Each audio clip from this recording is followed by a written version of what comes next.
कौसल्या सुप्रजा रामपूर्वा सन्ध्या प्रवर्तते उत्तिष्ठ नरशार्दूल कर्तव्यं दैवमान्तिकम् कौसल्या सुप्रजा रामपूर्वा सन्ध्या प्रवर्तते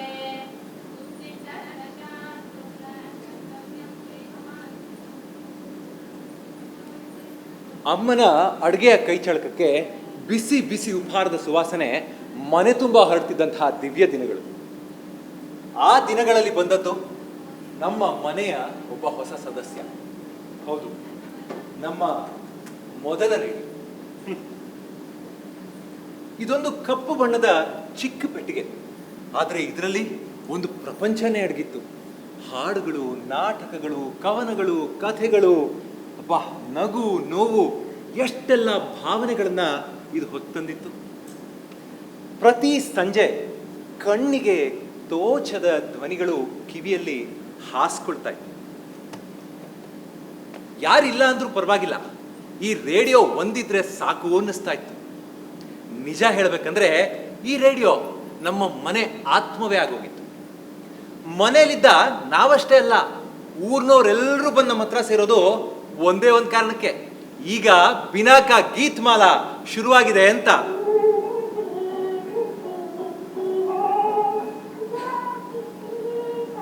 ಆ ಧ್ವನಿಯನ್ನ ಕೇಳ್ತಾ ಅಪ್ಪ ಒಮ್ಮೆ ಟೇಬಲ್ ತಟ್ಟಿ ಚೋಪ್ ಅಂದ್ರೆ ಫುಲ್ ಸೈಲೆನ್ಸ್. ಆ ಹಾಡುಗಳನ್ನ ಕೇಳುವಾಗ ಅಮ್ಮನ ಕಣ್ಣು ತುಂಬಿ ಬರ್ತಾ ಇತ್ತು. ಈ ಹಾಡು ನನ್ನ ಅಜ್ಜನ ಇಷ್ಟವಾದ ಹಾಡು ಅಂತ. ಆ ದಿನಗಳಲ್ಲಿ ನೋವಿಗೆ ಔಷಧಿ ರೇಡಿಯೋ ಆಗಿತ್ತು. ಇವತ್ತಿನ ಫೋನ್ನಂತಲ್ಲ. ಅಲ್ಲೊಂದು ತಾನಾಗೆ ಮಿಡಿಯೋ ನಂಟಿತ್ತು. ಒಂದು ಹಾಡು ಕೇಳಿದ ತಕ್ಷಣ ಪಕ್ಕದ ಮನೆ ಹುಡುಗಿ ನೆನಪು.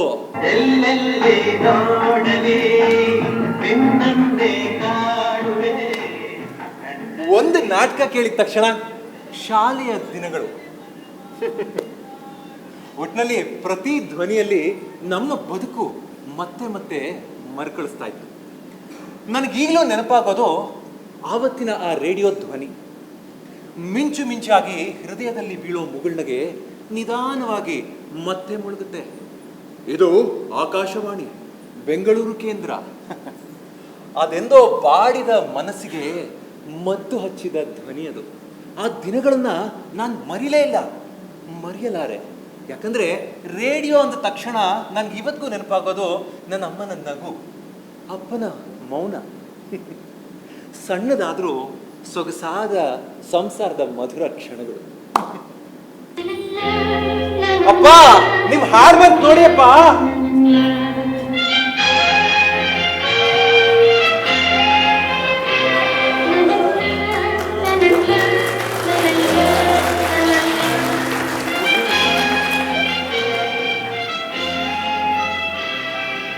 ಆಹಾ, ಎಂತ ಅದ್ಭುತ! ಆ ಕಾಲದಲ್ಲಿ ಹಾಡು ಬರೋದು ಎಂತೆಂತ ಹಾಡು ಈಗಲೂ ಬರುತ್ತೆ. ಏನೋ ಕಿಚ್ಚಾಲು ಮಚ್ಚಾಲು ಬಿಚ್ಚಾಲು ಅನ್ನಂಗಾಗಿದೆ.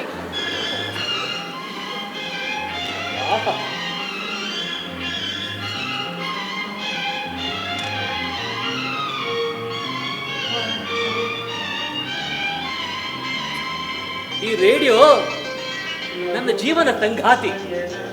ನಿಜ ಹೇಳ, ನನ್ನ ಎರಡನೇ ಹೆಂಡತಿ ಇದ್ದಂಗಿದ್ಲು. ಅಯ್ಯ, ಹೆಂಡತಿ ಅಂತ ಹೇಳ್ತಿದ್ದಂಗೆ ಕಟ್ಟಾಯ್ತಲ್ಲ. ಮೊನ್ನೆ ತಾನು ರಿಪೇರಿ ಮಾಡ್ತಿದ್ನಲ್ಲ ಈ ರೇಡಿಯೋ. ಅಜ್ಜ, ಅಜ್ಜ, ನೀವೇನ್ ಕೇಳ್ತಾ ಇದ್ದೀರಾ ಅಜ್ಜ? ಎಷ್ಟು ಸತಿಯಿಂದ ರಿಪೇರಿ ಮಾಡ್ತೀರಾ ಈ ರೇಡಿಯೋನ? ಕಂದ ಅನು, ಇದು ನನ್ನ ಪ್ರಾಣ ಕಣಮ್ಮ, ನನ್ನ ನೆನಪು ಕಣಮ್ಮ, ನನ್ನ ಜೀವ ಕಣಮ್ಮ. ಇದ್ರಲ್ಲಿ ಬರೋ ಹಾಡುಗಳು ಕೇಳ್ತಾ ಕೇಳ್ತಾ ಇನ್ನೂ ಚಿಕ್ಕವನ್ ಥರ ಆಗ್ಬಿಡ್ತೀನಿ ಕಂದ. ನಿಮ್ಗೊಂದು ವಿಷಯ ಗೊತ್ತಿಲ್ಲ, ಆಯ್ತು ಕೂತ್ಕೊ ಹೇಳ್ತೀನಿ. ನಿಮ್ಮ ಅಜ್ಜಿ ಸೀತಮ್ಮ ಒಮ್ಮೊಮ್ಮೆ ಬೇಜಾರಾದಾಗ, ರೀ ಆ ಡಾಕ್ಟರ್ ರಾಜ್ಕುಮಾರ್ ಹಾಡು ಹಾಡ್ರಿ ಅಂತ ಹೇಳ್ತಾ ಇದ್ದೆ. ಯಾವ್ದಜ್ಜ ಅದು? ಅದೇ ಶಂಕರ್ ಗುರುದು ಕಣಮ್ಮ, ಆ ಜಯಮಾಲ ಡಾಕ್ಟರ್ ರಾಜ್ಕುಮಾರ್ ಡ್ಯೂಯಟ್ ಹಾಡು. ಆಗ ಫುಲ್ ಹೇಳ್ತಾ ಇದ್ದೆ, ಈಗ ಮರ್ತೋಗ್ಬಿಟ್ಟಿದ್ದೆ. ಒಂದೇ ಒಂದು ಹೇಳ್ತೀನಿ ಕೇಳು.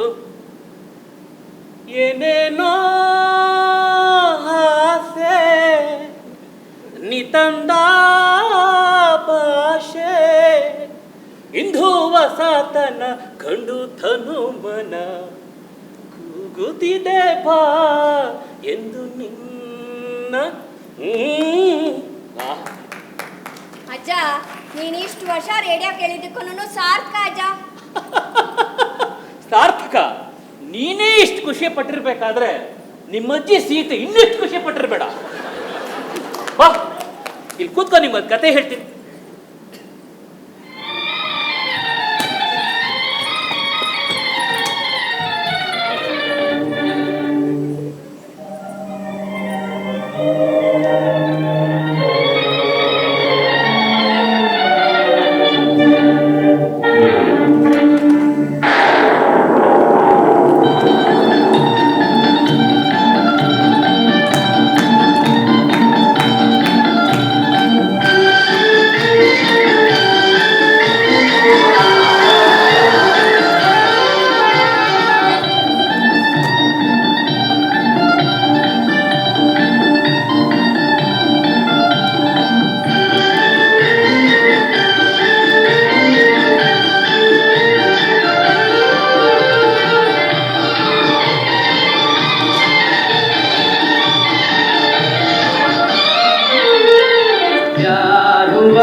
ಚೆನ್ನಾಗಿದ್ದೀನಿ. ಎಷ್ಟು ದಿನ ಆಯ್ತು ನೀನು ನೋಡಿ? ಹೇಗಿದ್ಯಾ? ನಾನು ಚೆನ್ನಾಗಿದ್ದೀನಿ. ಸೀತಾ ಅಣ್ಣ ಚೆನ್ನಾಗಿದ್ದೀರಾ? ಚೆನ್ನಾಗಿದ್ದೀನಿ ಸೀತಮ್ಮ. ನೀನ್ ಚೆನ್ನಾಗಿದ್ಯಮ್ಮ? ಹಾ ಅಣ್ಣ. ಮಗ ಚೆನ್ನಾಗಿದ್ದಾನ? ಹ್ಞೂ ಅಣ್ಣ. ಎಲ್ಲಿ ಕಾಣ್ತಾ ಇಲ್ಲ? ಮಂಜುಗ ಲೋ ಮಂಜು ಹಾಲ್ ತಗೊಂಬಾರೋ, ಅಂಕಲ್ ಕಾಫಿ ಮಾಡ್ಕೊಳ್ಬೇಕಲ್ಲ. ಮತ್ತೆ ಪರಮೇಶಿ, ಊರಿಂದ ಯಾವಾಗ ಬಂದೆ? ಏನ್ ಕತೆ? ನೆನ್ನೆ ತಾನೇ ಬಂದೆ ಕಣಪ್ಪ. ನೀನು ಫೋನ್ ಮಾಡಿ ಅದ್ ಕೇಳಿದ್ಯಲ್ಲ, ಮರ್ಫಿ ರೇಡಿಯೋ ಸಿಗುತ್ತಾ, ಹುಡುಕು ಹುಡುಕು ಅಂತ ಕುಡಿಸ್ತಾ ಇದ್ದೆ ನೋಡು. ಹೌದು, ಊರೆಲ್ಲ ಹುಡುಕ್ದೆ, 100 ಜನನ್ ಕೇಳ್ದೆ. ಎಲ್ಲೂ ಸಿಗ್ಲಿ. ಕೊನೆಗೆ ನನ್ನ ಸೋದರ ಮಾವ ಹುಚ್ಚುರಯ್ಯ ಇದ್ರಲ್ಲ, ಅವ್ರ ಹತ್ರ ಒಂದಿತ್ತು ಕಣ. ಓ, ಹೇಗಿದ್ರು ಕೆಟ್ಟೋಗಿದೆ, ಕೊಡಿ ನಾನು ರಿಪೇರಿ ಮಾಡಿಸ್ಕೋತೀನಿ ಅಂದೆ. ಬಿಲ್ಕುಲ್ ಕೊಡಲ್ಲ ಅಂದ್ಬಿಡ್ಬೇಕು. ಏನ್ ಮಾಡೋಣ ಪರಮೇಶಿ, ಎಲ್ಲದಕ್ಕೂ ಅದೃಷ್ಟ ಅನ್ನೋದಿರ್ಬೇಕು. ಮರ್ಫಿ ರೇಡಿಯೋ ಒಂದು ಸುಂದರವಾದ ಸಂಗೀತ ಪೆಟ್ಟಿಗೆ. ಆ ಕೆಂಪು ಬಣ್ಣದ ಆಕರ್ಷಕ ನೋಟ, ಅದರಿಂದ ಬರ್ತಿದ್ದಂಥ ಮಾತುಗಳು ಸ್ನೇಹಿತರ ಮಾತು ಥರನೇ ಕೇಳಿಸ್ತಾ ಇತ್ತು. ಎಷ್ಟೋ ಹಾಡುಗಳು ಮನಸ್ಸಿಗೆ ಸಂತೋಷ ಕೊಡ್ತಾ ಇದ್ರು, ಮತ್ತೆ ಹಲವು ಮನಸ್ಸಿನ ಹಳೆ ನೆನಪುಗಳನ್ನ ರಿಂಗಣಿಸ್ತಾ ಇತ್ತು. ರಮೇಶಿ, ಆ ಆಂಟೆನ ತೆಗೆದು ಒಂದು ಸಲ ಟ್ಯೂನ್ ಮಾಡಿದ್ರೆ ಎಲ್ಲೋ ಭಗವಂತನ ಅಶರೀರ ವಾಣಿನೇ ಕೇಳಿಸ್ತಾ ಇತ್ತು ಅನ್ನೋ ಹಾಗಿತ್ತು. ಈ ಸುಂದರವಾದಂಥ ಮನೆ ಬಾಳ್ ಬಿದ್ದಿರುತ್ತೆ, ಅದನ್ನ ಸಂಗೀತ ಮಂದಿರವನ್ನಾಗಿ ಮಾಡ್ತಿತ್ತು ಕಣ. ನನ್ನ ಮನೇಲಿ ಆ ಅದೃಷ್ಟ ಇಲ್ಲ ಕಣ. ಅಲ್ಲ ಕಣಯ್ಯ, ನಾನು ತುಂಬಾ ಜನ ನೋಡಿದ್ದೀನಿ, ಈ ಕಾರು, ಬೈಕು, ಬ್ರ್ಯಾಂಡೆಡ್ ವಾಚು ಇದ್ರ ಮೇಲೆಲ್ಲ ವ್ಯಾಮೋಹ ಇರುತ್ತೆ. ನೀನೇನಯ್ಯ ಹೋಗಿ ಹೋಗಿ ಈ ರೇಡಿಯೋ ಹಿಂದೆ ಬಿದ್ದಿದ್ಯಲ್ಲೋ? ಅದು ದೊಡ್ಡ ಕತೆ ಕಣ, ಈಗ ಬೇಡ ಬಿಡು. ನನಗೆ ಹೇಳಿಲ್ಲ ಅಂದ್ರೆ ಯಾರಿಗೂ ಹೇಳ್ತೀಯ? ಹೇಳೋ, ಕೇಳ್ತೀನಿ, ಹೇಳು. ಕೇಳ್ತೀಯಾ? ಕೇಳ ಹಾಗಿದ್ರೆ.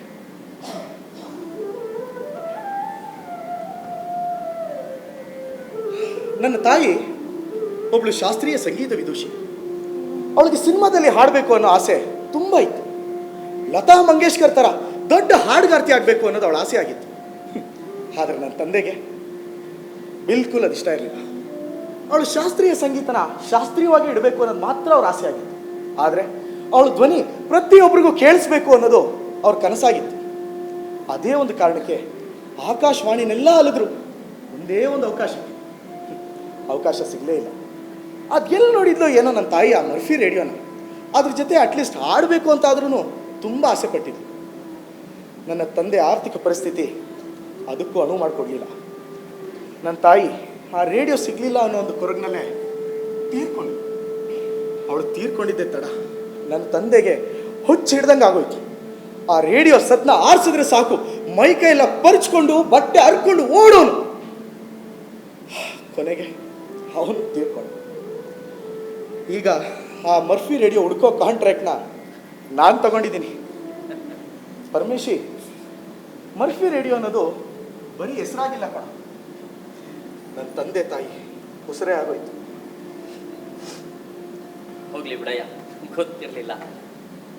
ಹೇಳ್ತಾರಲ್ಲ, ಪ್ರತಿಯೊಂದು ವಸ್ತುವಿನಿಂದ ಒಂದು ದೊಡ್ಡ ವೃತ್ತ ಅಂತಾನೆ ಇರುತ್ತೆ ನೋಡು.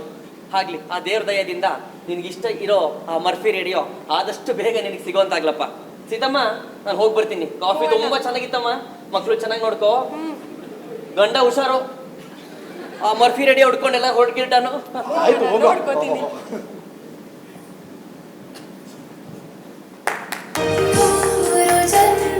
ಕೂಡಿ ಮಾಡುವ ಜೋಡಿ ನಮ್ಮದು, ಎಲ್ಲ ಎಲ್ಲೆ ನೀರಿದಾಗಲೂ ಪಯಣ ನಿಲ್ಲದು.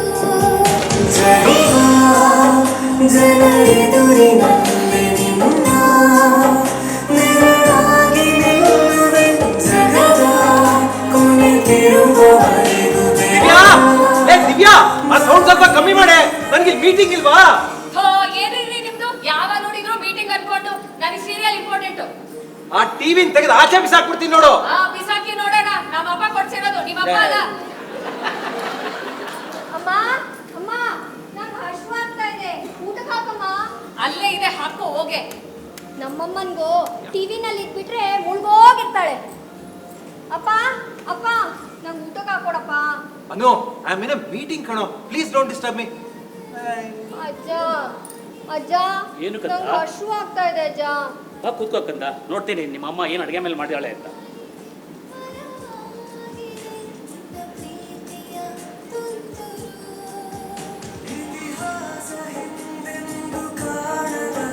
ಹೊಸ ಪ್ರೇಮ ಭಾಷ್ಯ ಬರೆವ, ಪ್ರತಿ ಪ್ರೇಮಿಗಳಿಗೂ ಗುರಿ ತೋರುವ. ತಗೋಪ. ಅಜ್ಜ, ನಾನು ಊಟ ಕೇಳಿದ್ರೆ ಜ್ಯೂಸ್ ತಂದ್ಕೊಡ್ತಿದ್ದೀರಲ್ಲ. ನಾನೇನ್ ಮಾಡ್ಲಿಕ್ಕಂದ? ನಿಮ್ಮಮ್ಮ ನೋಡು, 3 ಹೊತ್ತು ಟಿವಿ ಟಿವಿ ಟಿವಿ ಅಂತ ನೋಡ್ತಾ ಕೂತಿರ್ತಾಳೆ. ಆ ಧಾರಾವಾಹಿನು ನೀನು ಹುಟ್ಟಾಗ ಶುರುವಾಗಿದ್ದು, ಇನ್ನು ಬರ್ತಾನೇ ಇದೆ. ನಾನೇನು ಮಾಡ್ಲಿಕ್ಕಂದ? ಹೋಗ್ಲಿ, ಮನೇಲಿ ವಯಸ್ಸಾಗಿರೋ ಮಾವ ಇದ್ದಾರೆ, ಮೊದಲೇ ಶುಗರ್ ಪೇಷಂಟ್. ಅಟ್ಲೀಸ್ಟ್ ಬಿಸಿ ಬಿಸಿ ಅನ್ನ ಸಾರು ಮಾಡೋಕ್ಕಾಗಲ್ವ? ಆ ನನ್ನ ಮಗ ಅದು ಹೇಳಿ ಬುದ್ಧಿ ಹೇಳಕ್ಕಾಗಲ್ವ? ಇವೊಂದೊಂದು ಸಂಸಾರ. ಅಬ್ಬಾ, ಸುಮ್ಮನಿರ್ತೀಯ ನೀನು? ಕಂಡಿದ್ರೆ ಕೂತ್ಕೊಳ್ಳೋ. ಎಲ್ಲ ನಿನ್ನ ತೋರ್ಸ ನನ್ನ ಮುಂದೆ, ನೀನು ತೋರ್ಸ ನಿಮ್ಮ ಹೆಂಡತಿ ಮುಂದೆ. ಇರ್ಲಿ ಬಿಡಪ್ಪ, ನಿಂದು ಅದೇ ಕತೆ ಅಲ್ವಾ? ಈಗ ಬರೋ ಹಾಡುಗಳನ್ನ ಅಷ್ಟೇ ರೇಡಿಯೋ ಚೆನ್ನಾಗಿದೆ, ಹಾಡು ಕೇಳ್ತಾ ಇರ್ಬೋದಾಯ್ತು. ಈಗಲೇ ಕೆಟ್ಟಾಗ ಕೂತಿದೆ. ಅಜ್ಜ, ನೀವ್ ಯಾಕಿನ ಹಳೆ ಕಾಲದಲ್ಲಿದ್ದೀರಾ? ಇವಾಗ ಟೆಕ್ನಾಲಜಿ ಎಷ್ಟೊಂದು ಇಂಪ್ರೂವ್ ಆಗಿದೆ. ನೀವ್ ಯಾಕೆ ಒಂದು ಆಂಡ್ರಾಯ್ಡ್ ಮೊಬೈಲ್ ತಗೋಬಾರ್ದು? ಇವತ್ತು ನಿಮ್ ಲೋಕಮ್ಮ ಪ್ರಪಂಚನೇ ನಿಮ್ ಕೈಲಿದೆ ಅನ್ಸುತ್ತೆ. ಆದ್ರೆ ಅಜ್ಜ, ಮೊಬೈಲ್ನಲ್ಲಿ ಎಲ್ಲ ಇರತ್ತೆ ಅಜ್ಜ. ಪಾಠ ಕೇಳ್ಬೋದು, ಕಥೆ ಕೇಳ್ಬೋದು, ಹಾಡೂನು ಕೇಳ್ಬೋದು ಅಜ್ಜ. ಹೌದು ಕಂದ, ಎಲ್ಲ ಕೇಳ್ಬೋದು, ಇಲ್ಲ ಅಂತ ಹೇಳ್ತಾ ಇಲ್ಲ. ನೋಡು, ನಿಮ್ಮ ಅಪ್ಪನ ವಯಸ್ಸಲ್ಲಿ ಕೆಲಸ ಮುಗಿಸಿದ್ದೆ ತಡ, ಮನೆಗೆ ಓಡೋಡ್ ಬರ್ತಾ ಇದ್ದೆ, ಮಕ್ಳ ಜೊತೆ ಆಟ ಆಡ್ತಾ ಇದ್ದೆ. ಅದು ನಿಮ್ಮ ಅಪ್ಪಂಗೆ ನನ್ನ ಬೈಕ್ ಸೌಂಡ್ ಕೇಳಿದ್ದೆ ತಡ, ಮನೇಲಿ ಎಲ್ಲೇ ಇರಲಿ ಓಡೋಡ್ ಬರ್ತಾ ಇದ್ದ. ಅಪ್ಪ ಅಪ್ಪ, ನನ್ನ ಪಾರ್ಕ್ ಕರ್ಕೊಂಡೋಗಪ್ಪ ಅಂತ ಇದ್ದ. ಹೋಗಿ ಚಟಿ ಹಾಕೊಂಬಾರ ಫಸ್ಟ್ ಅಂತೆ. ಹೌದಾ ಅಜ್ಜ? ಆಮೇಲೆ ಆ ಪಾರ್ಕ್ ಸುತ್ತಾಡಿಸಿ ಮನೆಗೆ ಬಂದು ಒಟ್ಟಿಗೆ ಊಟ ಮಾಡ್ತಾ ಇದ್ವಿ. ಅದು ನಿಮ್ಮ ಅಜ್ಜಿ ಸೀತೆ ಆ ಹುಣ್ಣಿಮೆ ಬೆಳಕಲ್ಲಿ ಆ ಕೈ ತೂತ್ ಕೊಡೋಳು. ಎಂಥ ಸಂತೋಷ ಗೊತ್ತಾ ಕಂದ, ಎಂಥ ಸಂತೋಷ ಕಂದ. ಈಗಲೂ ಇದ್ದೀರಾ, ಒಬ್ರೊಬ್ಬರು ನೋಡೋದೇ ಇಲ್ಲ. ನೀವಾಯ್ತು, ನಿಮ್ಮ ಮೊಬೈಲ್ ಆಯ್ತು. ಆ ಮೊಬೈಲ್ ಅದೇನೇನೋ ನೋಡ್ತಿರಲ್ಲ, ಇನ್ಸ್ಟಾಗ್ರಾಮು, ಯೂಟ್ಯೂಬು, ಒಂದ ಎರಡ ನೋಡಮ್ಮ, ಅಲ್ಲಿ ಜನ ನಗ್ತಾ ನಗ್ತಾ ಲಗ್ಜರಿ ಜೀವನ ತೋರಿಸ್ತಾ ಇರ್ತಾರೆ. ಅದು ನಿಜ ಅಲ್ಲ ಕಂದ. ನೀವು ಹೋಲಿಕೆ ಮಾಡೋದು ಆ ತಪ್ಪು ಸಂಗತಿಗಳ ಬಗ್ಗೆ. ಅಜ್ಜ, ಅದರಿಂದ ಏನಾಗತ್ತೆ? ಏನಾಗತ್ತ? ಮನಸ್ಸಿನ ಒತ್ತಡ ಹೆಚ್ಚಾಗತ್ತೆ ಕಂದ, ಮನಸ್ಸಿನ ಒತ್ತಡ ಹೆಚ್ಚಾಗತ್ತೆ. ನಂಗೆ ಅದಿಲ್ಲ ಇದಿಲ್ಲ ಅಲ್ಲೇ ಕಂಪ್ಯಾರಿಸನ್ ಸ್ಟಾರ್ಟ್ ಆಗುತ್ತೆ. ನೋಡು, ನಮ್ಮ ಪಕ್ಕದ ಮನೆ ಹುಡುಗನ ಹತ್ರ ಆಪಲ್ ಮೊಬೈಲ್ ಇದೆ, ನನ್ನ ಕೈಲಿ ದಾಳಿಂಬೆ ಇದೆ. ಇದು ಬೇಕಾ ಕಂದ? ಮನುಷ್ಯ ತಂತ್ರಜ್ಞಾನ ಬಳಸ್ತಾ ಬಳಸ್ತಾ ಒಂಥರ ಮಿಷಿನ್ ಆಗೋಗಿದ್ದಾರೆ. ನೋಡು, ಇವತ್ತಿನ ಹೀಗೆ ಮುಂದುವರೆದ್ರೆ ಆ ಮನುಷ್ಯನ ನಂಟು, ಆ ಸಂಬಂಧ ಎಲ್ಲಿ ಹೋಗುತ್ತ ನನಗೆ ಗೊತ್ತಿಲ್ಲ. ಒಂಥರ ಮನುಷ್ಯ ಕಲ್ ಬಂಡೆ ತರ ಆಗಿದ್ದಾನೆ ಕಂದ, ಕಲ್ ಬಂಡೆ ತರ ಆಗಿದ್ದಾನೆ. ಅಜ್ಜ, ರೇಡಿಯೋನು ಒಂದು ಟೆಕ್ನಾಲಜಿನೇ ಅಲ್ವಾ ಅಜ್ಜ? ಹೌದು ಕಂದ, ನಾ ಇಲ್ಲ ಅಂತ ಹೇಳ್ತಾ ಇಲ್ಲ. ರೇಡಿಯೋ ಒಂದು ಟೆಕ್ನಾಲಜಿ. ನೋಡು, ಆ ಬಾಲ್ಯದಲ್ಲಿ ಆಕಾಶವಾಣಿಯ ಕಥಾವಾಚನಗಳು, ನಾಟಕಗಳು, ಭಕ್ತಿಗೀತೆಗಳು, ಭಾವಗೀತೆಗಳು ಕೇಳಿ ಕೇಳಿ ತಮ್ಮ ಕಲಾತ್ಮಕ ಪರ್ವತನ ಬೆಳೆಸ್ಕೊಂಡು ಒಬ್ಬರು ಡಾಕ್ಟರ್ ರಾಜ್ಕುಮಾರ್ ಆದರು, ಅಂದ್ರೆ ಅಣ್ಣವರಾದರು. ಒಬ್ಬರು ನಾಟಕಕಾರರಾದರು, ಅಂದ್ರೆ ಗಿರೀಶ್ ಕಾರ್ನಾಡರಾದರು. ಆ ರೇಡಿಯೋಲ್ ಬರೋ ಮೊಹಮ್ಮದ್ ರಫಿ ಹಾಡುಗಳನ್ನು ಕೇಳಿ ಕೇಳಿ ಒಬ್ಬರು SP ಬಾಲಸುಬ್ರಹ್ಮಣ್ಯಂ ಆದರು. ಒಂದ ಎರಡ ನೋಡು, ಆ ಕಾಲದಲ್ಲಿ ವಿದ್ಯಾರ್ಥಿಗಳು ಶಾಲೆಗೆ ಹೋಗದೆ ಆ ವಿದ್ಯಾವಾಣಿ, ಆ ರೇಡಿಯೋ ಪಾಠಶಾಲೆ ಕೇಳಿ ಕೇಳಿ ಎಷ್ಟೋ ವಿದ್ಯಾರ್ಥಿಗಳು ವಿದ್ವಾಂಸರಾದರು, ಕೆಲವರು ಶಿಕ್ಷಕರಾದರು, ಕೆಲವರು ಸೈನಿಕರಾದರು. ಈ ರೀತಿ ಉದಾಹರಣೆ ಕೊಡೋದಾದ್ರೆ ಕಂದ ಸಾವಿರಾರು ಕಂದ, ಸಾವಿರಾರು. ಆದರೆ ಕಂದ, ಒಂದು ತಿಳ್ಕೋ, ನನ್ನ ನಿಲುವು ಸ್ಪಷ್ಟವಾಗಿದೆ. ತಂತ್ರಜ್ಞಾನ ಸಮಸ್ಯೆ ಅಲ್ಲ ಕಂದ, ಅದನ್ನ ಬಳಸುವ ರೀತಿಯಲ್ಲಿದೆ ಸಮಸ್ಯೆ. ಮೊನ್ನೆ ಸುಬ್ಬಲಕ್ಷ್ಮಿ, ಪಕ್ಕದ ಮನೆ ಸುಬ್ಬಲಕ್ಷ್ಮಿ ಗೊತ್ತಲ್ಲ ಕಂದ, ಓಡೋಡು ಬಂದ್ಲು. ಯಾಕಮ್ಮ ಸುಬ್ಬಲಕ್ಷ್ಮಿ ಅಂತ ಕೇಳಿದೆ. ಕಂಡಲ್ ನೀರು. ಯಾಕಮ್ಮ ಕಂಡಲ್ ನೀರು? ಪಾಪ ಆಕೆ ಹೇಳಿದ್ದು, ನೋಡಿ ಅಪ್ಪಾಜಿಯವರೇ, ನನ್ನ ಮಗನ ಬಡ್ಕೊಂಡೆ, ಮೊಬೈಲ್ ಮೇಲ್ ಕೆಳಗೆ ಸೋರ್ಬೇಡ ಕಣೋ ಅಂತ. ಕೇಳಲೇ ಇಲ್ಲ. ಮ್ಯಾಥ್ಸ್ ಎಕ್ಸಾಮ್ ಇತ್ತು, ಓದು ಅಂದಕ್ಕೆ ಓದಲೇ ಇಲ್ಲ. ನೋಡಿ, ನಿನ್ನೆ ಆ ಕಂಟ್ರೋಲ್ ಎಕ್ಸಾಮಿನರ್ ರಿಸಲ್ಟ್ ಕಳ್ಸೇ ಬಿಟ್ರು. ಮ್ಯಾಥ್ಸ್ ಫೇಲ್ ಆದ ಅಂತ ಹೇಳ್ತಾ ಇದ್ದಾರೆ. ಬೇಕಾಗಿದೆಲ್ಲ ಈ ತಂತ್ರಜ್ಞಾನ. ನಿಜ ಅಜ್ಜ, ನೀವ್ ಹೇಳೋದು ನನಗೆ ಅರ್ಥ ಆಯ್ತು. ಇನ್ಮೇಲಿಂದ ನಾನು ಸಾಹಿತ್ಯ ಕೇಳ್ತೀನಿ, ಪಾಠ ಓದ್ತೀನಿ, ಆಟನೂ ಆಡ್ತೀನಿ. ನನ್ಗಿವಾಗ ಆಟ ಆಡೋದಕ್ಕೆ ಸಮಯ ಆಯ್ತು, ನಾನು ಹೋಗ್ಬರ್ಲಾ? ಹೋಗ್ಬೇಕಂತ ಹುಷಾರು.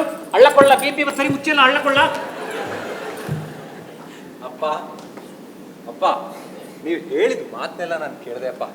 ನಿಮ್ಮ ಮಾತುಗಳನ್ನ ಕೇಳ್ತಾ ಕೇಳ್ತಾ ನನಗೆ ಆ ಹಳೆ ದಿನಗಳ ನೆನಪುಗಳು ಬಂದ್ಬಿಟ್ಟು. ಎಷ್ಟು ಚೆನ್ನಾಗಿತ್ತಪ್ಪ ಆ ದಿನಗಳು. ನಿಮಗೆ ನೆನಪಿದ್ಯಾ? ಆ ಒಂದು ಧ್ವನಿಗೆ ಮನೆಯವರಾದ ನಾವೆಲ್ಲ ಮಾರು ಹೋಗಿದ್ವಿ. ಅದರಲ್ಲಿ ಬರ್ತಿದ್ದಂತಹ ಹೊಸ ಹಾಡುಗಳು, ನಾಟಕಗಳು, ಕಥೆಗಳು, ಡಾಕ್ಟರ್ ರಾಜ್ರವರ ಧ್ವನಿ. ಅಬ್ಬಾ, ಆ ಧ್ವನಿಗಳನ್ನು ಕೇಳ್ತಾ ನಿಮ್ಮ ಕಣ್ಣು ತೇಜಸ್ನಲ್ಲಿ ಮಿಂದೇಳ್ತಾ ಇದ್ವು.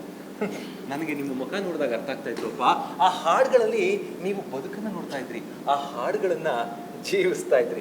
ನಾವು ಇವತ್ತು ಹಾಡು ಕೇಳ್ತೀವಪ್ಪ, ಒಂದ್ ಕೈಲಿ ಮೊಬೈಲ್ ಇಟ್ಕೊಂಡಿರ್ತೀವಿ, ಇನ್ನೊಂದ್ ಕಡೆ TV ಹಾಕೊಂಡಿರ್ತೀವಿ. ಕಿವಿಯಲ್ಲೋ ಕಣ್ಣೆಲ್ಲೋ, ಮನಸ್ಸು ಅದು ಇನ್ನೆಲ್ಲೋ. ನಿಮ್ಮ ಮಾತು ಕೇಳ್ತಾ ಕೇಳ್ತಾ ಸ್ಪಷ್ಟವಾಗಿ ಅರ್ಥ ಆಗಿದ್ದ ವಿಚಾರ ಏನು ಅಂತ ಹೇಳಿದ್ರೆ, ಆವತ್ತಿನ ದಿನದಲ್ಲಿ ಕೇವಲ ಚಲನಚಿತ್ರಗಳು ಮಾತ್ರ ಕಪ್ಪು ಬಿಳುಪು, ಜೀವನ ಚಿತ್ರಮಯವಾಗಿತ್ತು, ವರ್ಣರಂಜಿತವಾಗಿತ್ತಪ್ಪ. ಇವತ್ತಿನ ದಿನ ಎಲ್ಲೆಲ್ಲೂ ಬಣ್ಣಗಳು, ಆದ್ರೆ ಜೀವನನೇ ಬ್ಲ್ಯಾಕ್ ಅಂಡ್ ವೈಟ್ ಆಗೋಗಿದೆಯಲ್ಲಪ್ಪ. ಬಿಡಪ್ಪ, ಅದೆಲ್ಲ ಬಿಡು. ನಾನಿವತ್ತು ನಿನ್ ಜೊತೆ ಕೂತು ಆ ಕಾಲದಂತೆ ರೇಡಿಯೋ ಕೇಳ್ತೀನಿ. ಆ ಹಾಡುಗಳು ನನಗೆ ಆ ಹಳೆ ನೆನಪುಗಳನ್ನ ಮತ್ತೊಮ್ಮೆ ತರಿಸುತ್ತೆ. ದಿವ್ಯಾ, ಈಗ್ಲಾದ್ರೂ ಎದ್ಬಮ್ಮ ಇಲ್ಲಿ. ಏನ್ರಿ ನಿಮ್ದು? ಬಂದೆ ತಡ್ರಿ. ಅಜ್ಜ, ಅಜ್ಜ ನೋಡಿ, ನಾನು ನಿಮ್ಗೆ ಏನ್ ತಗೊಂಡ್ ಬಂದಿದ್ದೀನಿ. ಏನ್ ತಂದಿದೆ ಕಂದ? ನೋಡಿ ಅಜ್ಜ ನೀವು. ರೇಡಿಯೋ ಮರ್ಫಿ ಕಂದ, ಕಂದ ಸಾರ್ಥಕಾಯ್ತು ಕಂದ, ಸಾರ್ಥಕಾಯ್ತು ನನ್ನ ಜೀವನ. ಇವನೇ ಇದ್ದಾನೆ ಮುಖಾಳ. ಗುರು ಮಾಡಿದ್ಯಾಪ್ಪ ನೀನು? ಆಯ್ತಪ್ಪ, ಬನ್ನಿ ಎಲ್ಲರೂ ಈ ರೇಡಿಯೋ ಬರೋ ಹಾಡುಗಳನ್ನು ಕೇಳಿ ಸಂತೋಷ ಪಡೋಣ.